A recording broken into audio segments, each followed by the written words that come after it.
අයිබෝන් කොහොමද අපේ යාළුවෝ හැමදෙනාම සතුටින් සනීපෙන් ඉන්නවා කියලා හිතනවා. ඉතින් මට හිතෙනවා පටන් ගන්න මේ විදිහට කියලා සභාවෙන් අවසරයි මා මෙතන පැමිණිය කතාව පවත්වීමටයි කියලා අපි පොඩි කාලේ කියලා වගේ. ඒ වගේ දේවල් අපිට තාමත් අමතක කරන්න බැරි සුන්දර දේවල්. ඉතින් මේ විදිහට පටන් අරගත්ත ජීවිත තමයි අපි ඊළඟට ඉස්කෝලේ ගිහිල්ලා ඉගෙනගෙන ලොකු වෙලා තේරුම් අරගෙන ජීවිතය මොකක්ද කියලා ඊට පස්සේ අපේ සමාජයට බැහැලා සමාජයේ එක එක තරාතිරම් අනුව එක එක කලා ශක්තියින් අනුව එක එක කටයුතු අනුව එක එක අධ්‍යාපනික මට්ටම් අනුව තම තමන්ගේ කරුණු කාරණා තේරුම් අරගෙන ජීවත් වීමේ පුරුද්ද ගොඩනගා ගන්නේ. ඒ නිසා අද මම කියන්නේ නැහැ සභාවෙන් අවසරයි මා මෙතන පැමිණියේ කතාවක් කීමටයි කියලා. ඒ වුණාට අපිට කතා කරන්න ගොඩාක් දේවල් මතක් වෙන බව නම් අමතක කරන්න බෑ. ඒක නිරන්තරයෙන්ම අපිට මතක් වෙනවා හැමතිස්සෙම යම් යම් දේවල් අපිට මතක් වෙනවා. දැන් ඒක අපි කම්පියුටර් මගින් ඉගෙන ගන්න හින්දා නොයෙකුත් දේවල් අපිට නොයෙකුත් ආකාරයෙන් වටහා ගන්නට අවබෝධ කරගන්නට සහ ඒ අනුව ක්‍රියාත්මක වෙන්නට අපිට පුළුවන්කම ඇති වෙනවා. ඉතින් ඒක තමයි ඊටම වැදගත් කාරණාව. මොකද අපි තාක්ෂණයේ දියුණුවත් සමග අපි නොයෙකුත් ආකාරයේ ඇලීම් සහ බැඳීම් වලට නොයෙකුත් ආකාරයට යොමු වෙලා තියෙනවා. ඉතින් යොමු වීම බොහෝ දුරට හොඳයි. නමුත් සමහර විට හොඳද කියන එක තමයි ඊළඟ ප්‍රශ්නේ වෙන්නේ. ඉතින් එතනදි තමයි අපි තේරුම් ගන්නට ඕනේ අපි කොයිතරම් දුරට හරිද වැරදිද කියන එක මත ජීවිතේ ගොඩනගන්න. මොකද යමක් සිද්ධ වුණාට පස්සේ ඒක සිද්ධ වුණා කියලා ඒක කොහේ හරි සටහන් වෙනවා නම් ඒක හොඳ දෙයක් නම් ඒක හොඳයි. ඒක අනවශ්‍ය දෙයක් නම් ඒක එහා මෙහා යනවා ඒක. ඉතින් ඒ නිසා ඒ ගැන අපි කල්පනාකාරී වන්නට ඕනේ. මේක ඉතින් අපි තාක්ෂණීය දියුණුව හින්දාම නෙමෙයි අපි පොඩි කාලේ අපි ලංකාවේ ඉන්න කාලේදී වුණත් අපේ ගෙවල් වල පුංචි පුංචි දේවල් අතරේ යම් යම් දේවල් සිදු වෙනකොට සමාජ මට්ටම් අනුව එක එක්කෙනාගේ අවශ්‍යතා සහ හැකියාවන් මත නොයෙකුත් ආකාරයේ සහසම්බන්ධතා අපි ගොඩනගා ගන්නවා. යහළුවෝ මට්ටමින්, සහෝදරයෝ මට්ටමින්, නෑදෑයෝ මට්ටමින් මේ ආදි වශයෙන් අපි සහසම්බන්ධතා ගොඩනගා ගන්නවා. මේ සහසම්බන්ධතාවය තමයි අපි මතුවට ගෙන යන්නේ. ඒ ගෙන යාමේදී අවශ්‍ය වෙනස්කම් කළ යුතු නම් කළ හැකි නම් ඒවා කරගෙන ඉදිරියට යන්නේ. ඉතින් මෙහෙම තමයි අපේ ජීවිතේ අපි ගොඩනගන්නේ. ඉතින් මට අද කතා කරන්න බොහෝ දේවල් ඔළුවට නැගෙනවා. නමුත් ඉතින් හැමදේම එකවර කියන්න අමාරුයි. නමුත් මම ඉතාම ආසාවෙන් මට කියන්න උවමනා දෙයක් තිබුණා. ඒක තමයි මට මතකයි පොඩි කාලේදී අපි හරි ආසයි අපිට වෙන මොකුත් ජනමාධ්‍ය තිබුණේ නැහැනේ. අපිට ඇත්තටම තිබුණේ ගුවන්විදුලිය විතරයි. ඒ නිසා අපි ගුවන්විදුලිය ඒකත් අපිට වෙලාවකට තමයි දෙන්නේ. ඉතින් මේ දවස පුරාම අහගෙන ඉන්න අපිට ලැබෙන්නේ නැහැනේ ගුවන්විදුලිය. ඉතින් ඒ නිසා එක වෙලාවකට. ඉතින් ඔන්න 7 ඉඳලා 9 වෙනකන් හරි 7:00 ඉඳන් 9 වෙනකන් අපි 9:00 වෙනකන් අපි පොඩි කාලේ අහන්න පුරුදු වෙලා හිටියා. ඉතින් ගුවන්විදුලියේ මුවන් පැලස වගේ ලස්සන ඉතාම සොඳුරු නිර්මාණ අපි ඒ තුලින් විඳගත්තා. නේ? ඉතින් එහෙම කාලය ගත කරන අතරේදී අපි නොයෙකුත් දේවල් කල්පනා කරා. අපි ගුවන්විදුලියෙන් අපි ඉගෙන ගත්තේ නැත්නම් අපි යම්කිසි නාට්‍යයකින් වේදිකා සමවෙන්නේ යම්කිසි ගුවන්විදුලි නාට්‍යයකින් අපි ඉගෙන ගත්තේ අපේ කතාව විතරක් නෙමෙයි. අපි ඒ කතාව තුළින් ගොඩනැගුණු චරිත පිළිබඳ අපි තේරුම් ගත්තා. ඒ කතාවේ චරිත ගොඩනැගෙන විදිහට ඒගොල්ලන් හැසිරෙන්නේ කොහොමද කියලා අපි තේරුම් ගත්තා. ඒ හැසිරීම තුළින් අපි යමක් ඉගෙන ගන්නවා නම් ඒ ඉගෙන ගත යුත්තේ මොකද්ද කියන එකත් අපි එතනදී තේරුම් ගත්තා. ඉතින් මේ වගේ බොහොම සුළු කාලයක් තුළදී බොහෝ දේවල් අපි අවබෝධ කරගත්තා. ඉතින් එක එක චරිත ගොඩනැගෙන ආකාරය අපි දැක්කා. මේ ගුවන්විදුලිය තුලින් අපි දැක්කේ අපේ පොඩි කාලේදී. ඉතින් ඉන්පස්සේ තමයි ඉතින් මේ ඉගෙන ගැනීම තමයි අපේ ජීවිතේ නොයෙක් දේවල් සකස් වෙන්නට මූලාරම්භය වන්නේ. මොකද අපිට ඒ කාලේ මේ 60 ගණන් වල කියනකොට අපිට නැහැ ගොඩක් ජනමාධ්‍ය රූපවාහිනිය වගේ දේවල් අඩුයි. ඉතින් බොහොම අඩුයි. ඉතින් මාස 2කට 3කට වරක් නැත්නම් මාසයකට වරක් අපි සිනමා පටයක් බලන්න ගියොත් තමයි ගෙදර කට්ටිය එක්ක එකතු වෙලා. ඉතින් ඒ අරනකොට අපි ගුවන්විදුලිය තමයි නිරන්තරයෙන්ම අපේ අවධානය යොමු වුණේ අපේ අවබෝධය ලබා ගන්නට. ඉතින් මේ අවබෝධය අපි નિરાයාසයෙන් ලබා ගන්න.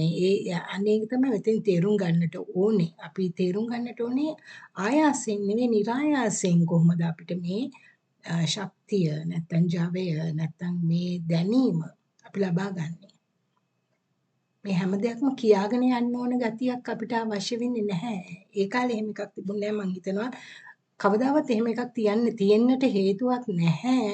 මිනිසෙක් හැටියට අපි ලොකු මහත් වෙනකොට අවබෝධ වෙනකොට තේරුම් ගන්නකොට සමාජය පිළිබඳව හෝ යම්කිසි කලාවක් පිළිබඳව හෝ යම්කිසි හැකියාවක් පිළිබඳව හෝ යම්කිසි අඩුම තරමේ යම්කිසි කෙනෙක් කතා කරනකොට යම්කිසි කෙනෙක් එක්ක පාරට ගිහින් කතා බහ කළා hina වෙලා ඒගොල්ලන්ව තේරුම් ගන්නකොට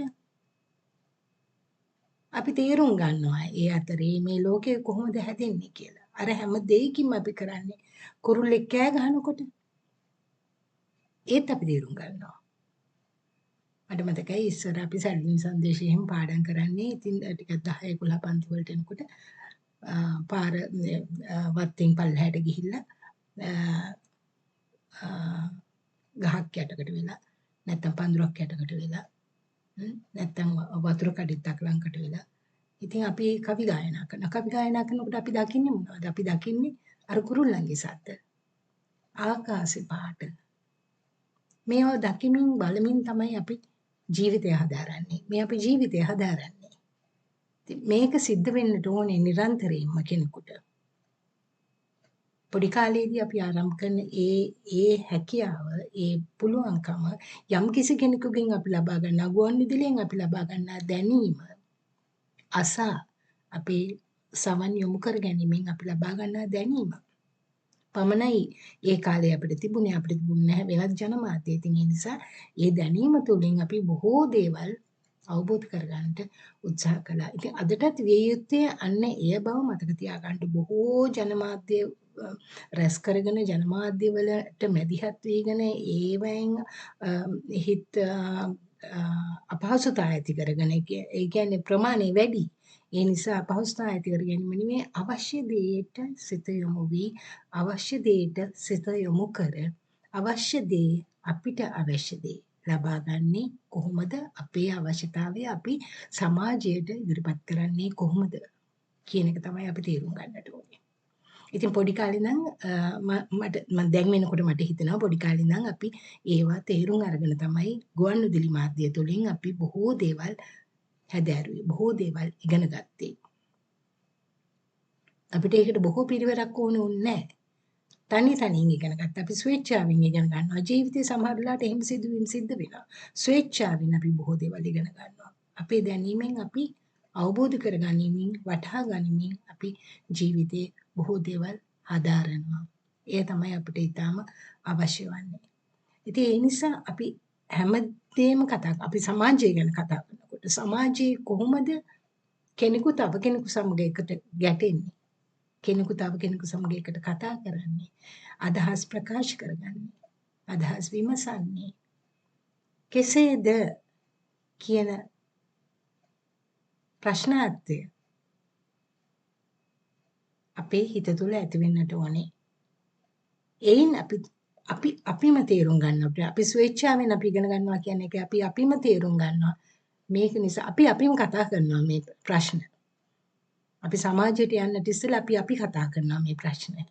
ඇයි මේක මෙහෙම වෙන්න පුළුවන්? ඇයි මේක මෙහෙම වෙන්න ඕනේ? මේක මෙහෙම වෙන්න බැයිද? දැන් අපි කතා කරන්නේ මේ දැන් තමයි ප්‍රශ්න උත්තර වැඩසටහන් කියන දේවල් ඉන්නේ. නමුත් අපි පොඩි කාලේ ඉඳන් පුරුදු වෙන්නේ යම්කිසි දෙයක් කියවලා යම්කිසි දේවල් අහලා ගුවන්විදුලිය ගැන මම කතා කරනකොට ගුවන්විදුලියෙන් බොහෝ දේවල් අපි අහලා තේරුම් ගන්නවා. අපි ඒත් එක්ක අපි තනියෙන් ප්‍රශ්න කරනවා. තනියෙන් අපි උත්තර හොයනවා ඒකට. සමහරලාට හොඳ උත්තර ලැබෙනවා. සමහරලාට හොඳ උත්තර ලැබෙන්නේ නැහැ. අපි දෙන උත්තරේම අපිට ගැළපෙන්නේ නැති උත්තරයක් බවට පත් වෙලා ඊළඟ දවසේදී ඒක අපේ අතින්ම වෙනස් කර ගන්නවා අපි.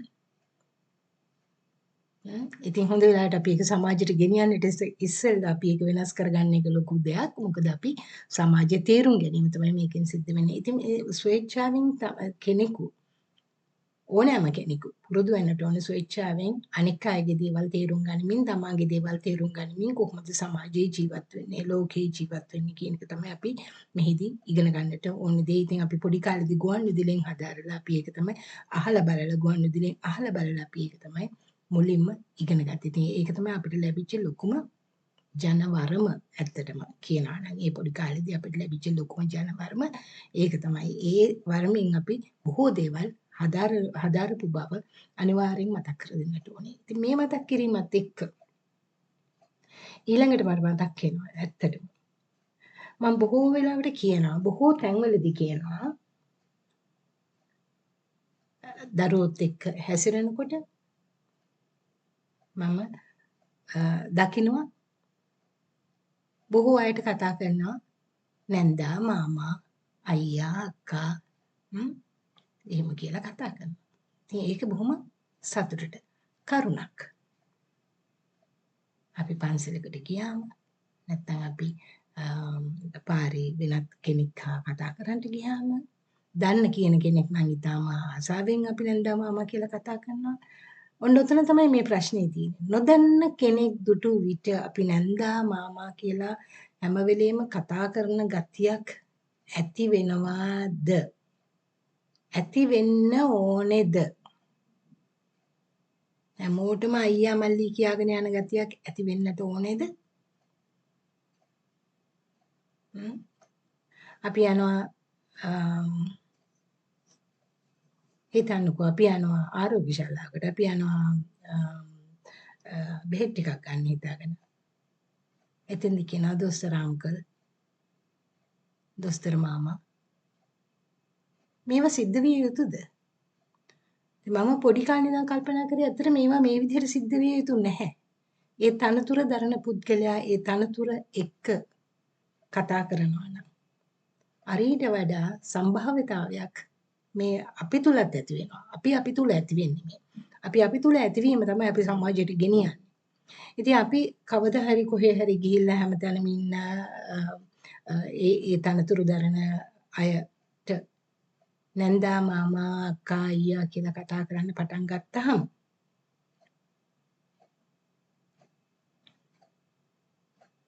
ඉතින් කෙලවර වෙනදී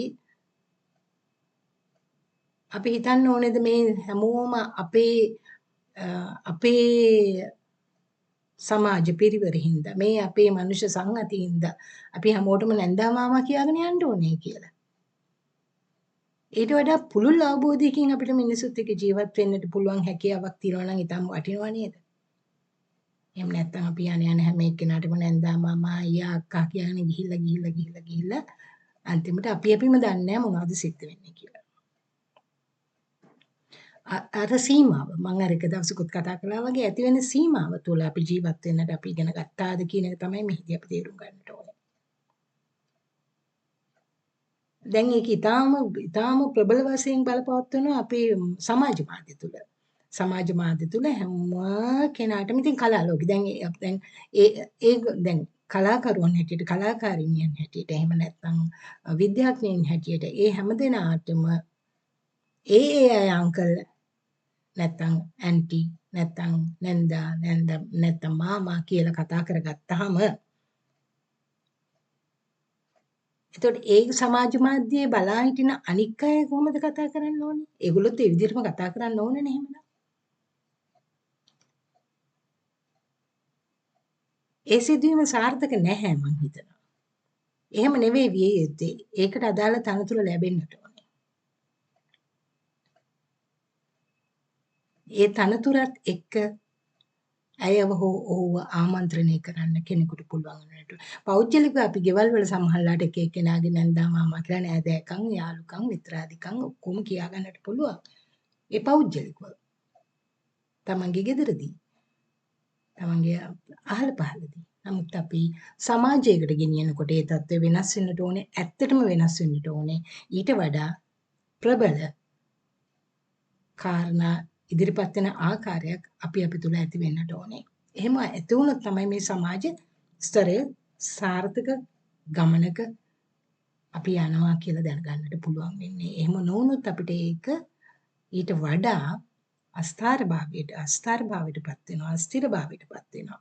අස්ථිරභාවයටපත් වෙලා දැන් ඒ අය නැන්දා මාමා කියනකොට අනික් එළියේ ඉන්න හැමෝමලත් නැන්දා මාමා කියන්න පටන් ගන්නවා. මොකද සමාජ මාධ්‍ය අපි සියලු දෙනාම සඳහායි. සමාජ මාධ්‍යයේ ඒ පිරිස අතරේ ඉන්න කලාකරුවන්ට සහ විද්‍යාඥයින්ට හෝ ඉංජිනේරුවරුන්ට පමණක් නෙවෙයි. හැම දිනාටම පොදුවේ ගත්තාම හැම දිනාටම. එතකොට මේ හැම දිනාම අහනවා, බලනවා, කතා කරනවා, සමහරවිට විස්තරත් ලියනවා ඒ අය වෙනුවෙන්.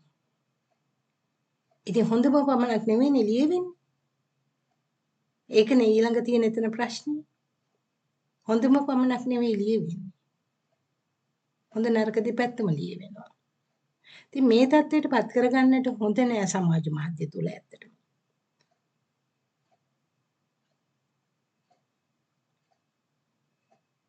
දැන් මට මතකයි බොහෝ දෙනා අර මූණු පොතේ දැක්කහම හොඳයි කියලා හිතන අයත් එක්ක යාළු වෙලා ඒගොල්ලන් ලැයිස්තුවට එකතු කරගන්නවා. ටික දවසක් යනකොට ඒගොල්ලොන්ත් එක්ක අනවශ්‍ය දේවල් පවා කතා කරනවා. එතකොට සමහරවිට නම් මගේ අතිනුත් කියවෙනවා මේවා මුහුණු පොතට අවශ්‍ය ප්‍රමාණයක් තියෙනවා. මේ අවශ්‍ය ප්‍රමාණය තමයි අපි කතා කළ යුත්තේ. අවශ්‍ය ප්‍රමාණයට වඩා කතා කළ යුතු නැහැ කියලා. සමහරව ඒක කරන්නේ නැහැ.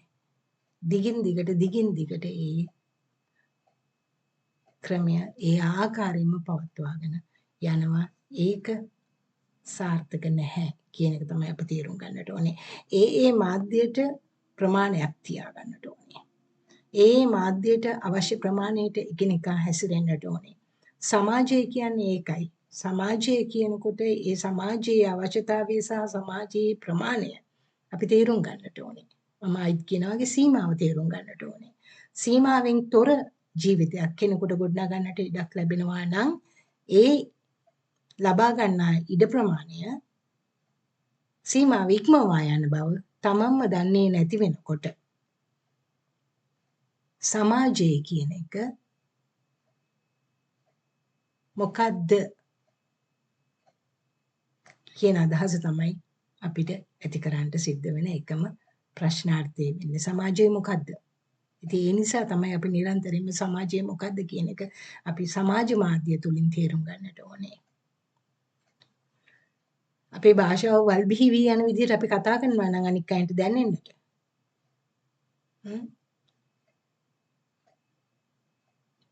අපේ අඳින පළඳින ප්‍රමාණය නොදැනගෙන අපි අඳිනවා නම් පළඳිනවා නම් රංගපානවා නම් පින්තූර තමන්ගේ පෙන්නනවා නම් නොගැලපෙන ප්‍රමාණයට ඒ තමන්මයි ගොඩනගා ගන්නේ ඒ తত্ত্বය. තමන් ගොඩනගා ගන්නා ඒ తত্ত্বය අනෙක් පිරිවර සියලු දෙනාම අසන බව බලන බව දෙනෝ දාහක්. අපි ඒ දවස්වලත් ඒ කතන්දරේ කියනවා.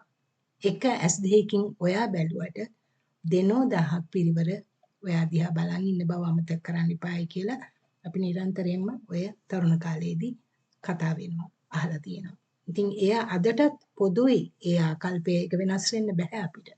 සමාජ මාධ්‍යයක් උනත් එච්චර තමයි ඒක හැම දිනාටම අයිතියක් තියෙනවා බලන්නට, අහන්නට, කියවන්නට, සහ ඒ ගැන කතා කරන්නට.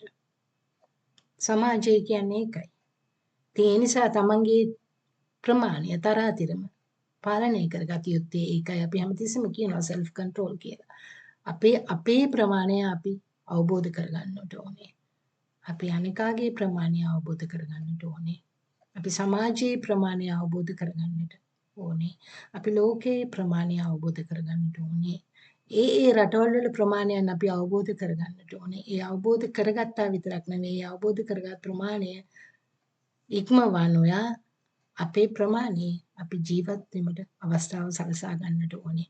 මේ තමයි ඊටම වැදගත් අපිට මතක තියාගත යුතු සාරගර්භ අදහසකින් මතුවෙන සිතුවිලි. ඉතින් ඒ නිසා හැමතිස්සෙම අපි කල්පනාවට ගන්න ඕනේ. නිරන්තරයෙන්ම අපේ ප්‍රමාණය අපි කල්පනාවට අරගෙන වැඩ කටයුතු කරන්නට හේතුව දෙනෝ 1000ක් පිරිවර ඒ සඳහා සැදී පැහැදී බලාගෙන සිටින නිසා ඒවා දැකීමට, බැලීමට, ඇසීමට, කියවීමට. ඒක නවත්තන්න බැහැනේ අපිට.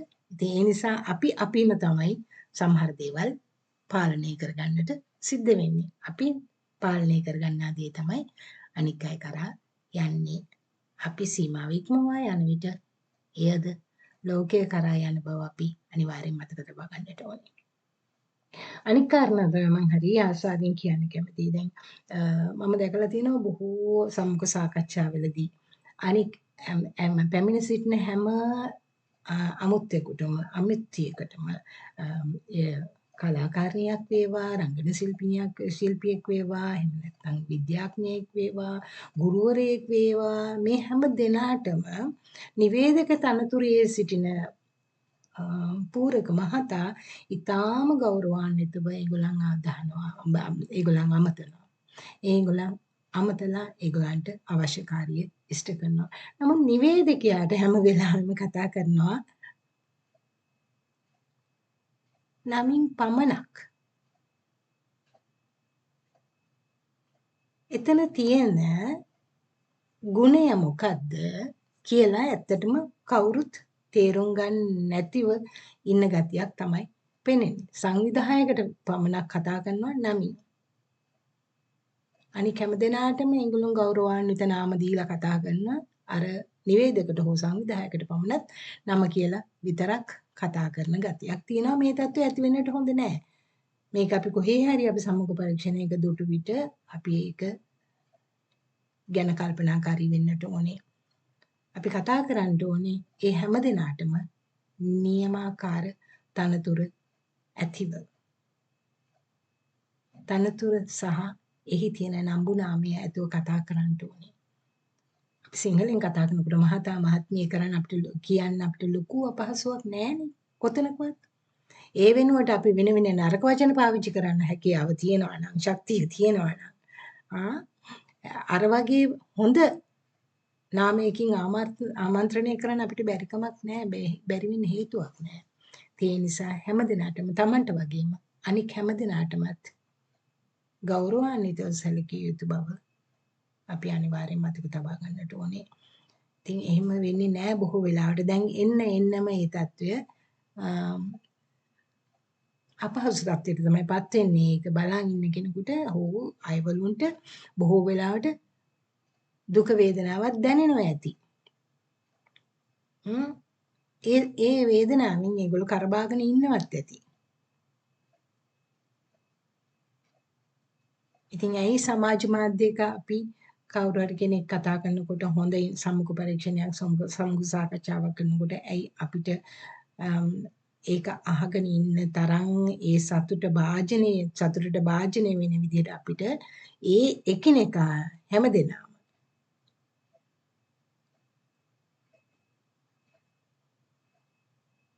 කාර්යයට මුහුණ දෙන්න බැරි. අර මම කලින් කියනා වගේ එක දවසක් කිව්වා වගේ එහෙම සිද්ධ වුණොත් වරදක් එහිදී සමා වෙන්න කියන්න බැරි. ස්තුතියි කියන්න බැරි. ඉතින් මේ වගේ දේවල් සමාජය ගැන අපි කතා කරනකොට මේ වගේ සුළු දේවල් බොහෝ අඩුපාඩු හැටියට දකිනවා. ඉතින් ඒවෙන් අපි මිදෙන්නට ඕනේ. පොඩි කාලේ මම ඉගෙන ගත්තේ ඒවා තමයි ගුවන් විදුලිය හරහා. ගුවන් විදුලිය ඇසීමෙන් අපි ඉගෙන ගත්ත දේවල් තමයි ඊළඟට අපි සමාජයේ තේරුම් ගන්න අවදී වෙනකොට විශ්වවිද්‍යාලයට ඇතුළු වෙනකොට අපි ඊට වඩා ඒ පිළිබඳ තේරුම් ගන්න. ඉතින් මෙහෙම කතා කරනකොට විශ්වවිද්‍යාලය ගැන කතා කරනකොට ඔන්න නවක වදේ මතක් වෙනවා. ඇත්තටම මම ඒක ගැන දැන් කතා කරන්නේ නැහැ. නමුත් දැන් කතා කරන්න අපිට ඒක වෙලාව නෙමෙයි. අපි මතියම් දවසක ඒ ගැන කතා කරමු. අපි දැනට අපි මේ පිළිබඳ මතකය තබලා දැනට මම නවතින්නම්. මතු දවසක නැවතත් තවත් අදහසක් අරගෙන ඔබ සැම දැක්මට ඔබ සැම හමු වීමට එනවා. ඉතින් එහෙනම් දැනට බෙහෙවින්ම ස්තුතියි. සැමටම සුබ දවසක්.